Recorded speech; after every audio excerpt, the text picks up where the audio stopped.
ફ્રેન્ચના duplicate passport સાથે જેમિન પટેલને દોહા airport ખાતે ઇમિગ્રેશન અધિકારીએ ઝડપી પાડ્યો, જેને વધુ તપાસ માટે અમદાવાદ એસઓજીને સોંપાયો.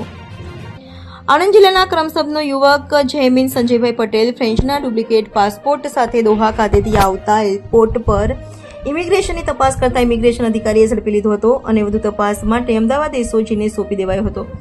જોકે પ્રાથમિક તપાસમાં જાણવા મળ્યું છે કે આ ડુપ્લિકેટ પાસપોર્ટના આધારે આરોપી ઓસ્ટ્રેલિયા અને કેનેડા જેવા દેશોમાં અગાઉ મુસાફરી કરી ચૂક્યો છે. જેમિને મુંબઈના બે ઇસમો પાસેથી ડુપ્લિકેટ પાસપોર્ટ બનાવ્યો હતો. જેમિન વિરુદ્ધ એફઆઈઆર નોંધી વધુ તપાસ હાથ ધરવામાં આવી છે. ત્યારે પ્રાથમિક તપાસમાં જાણવા મળ્યું છે કે મુંબઈના ઇરફાન તેમજ અન્ય મુસ્લિમ ઇસમ પાસેથી પાસપોર્ટ બનાવ્યો હતો, જે અંગે વધુ તપાસ શરૂ કરી દેવામાં આવી છે. પટેલ નામનો એક ઇસમ રહેવાસી કરમસદનો છે મૂળ, અને દોહાથી આવતા પકડાયો છે.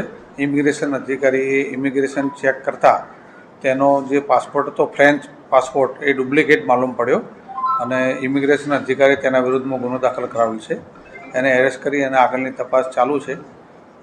તેના કહેવા મુજબ મુંબઈના બે ઇરફાન અને બીજા એક મુસ્લિમ ઇસમે તેને આ ફ્રેન્ચ પાસપોર્ટ ડુપ્લિકેટ કાઢી આપ્યો હતો. તેની તપાસ ચાલુ છે. સાહેબ, આરોપીએ 3 લાખ રૂપિયા પાસપોર્ટ બનાવડાવ્યો હતો. એટલે અત્યારે ક્યાં ક્યાં મુસાફરી કરી છે અને પાસપોર્ટ પર સિક્કા મારેલા છે દેશમાં? હા, એણે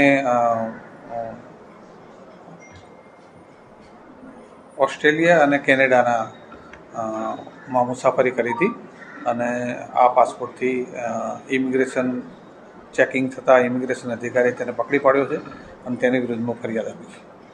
એની પાસે ઇન્ડિયન પાસપોર્ટ છે ખરા કે આ એક જ પાસપોર્ટ છે? નહીં, ઇન્ડિયન પાસપોર્ટ નથી એની પાસે, ફ્રેન્ચ પાસપોર્ટ ડુપ્લિકેટ છે. અને આરોપીને સાહેબ અગાઉ કોઈ જગ્યાએ કોઈ ગુનાહિત ઇતિહાસ છે કે શું છે? અને આ એજન્ટનું જેનું કોઈ નામ જે સામે આવે છે? હા, ઇરફાન મુંબઈના રહેવાસી છે. તેની તપાસ ચાલુ છે. પૂરા નામ હજુ સામે આવ્યા નથી.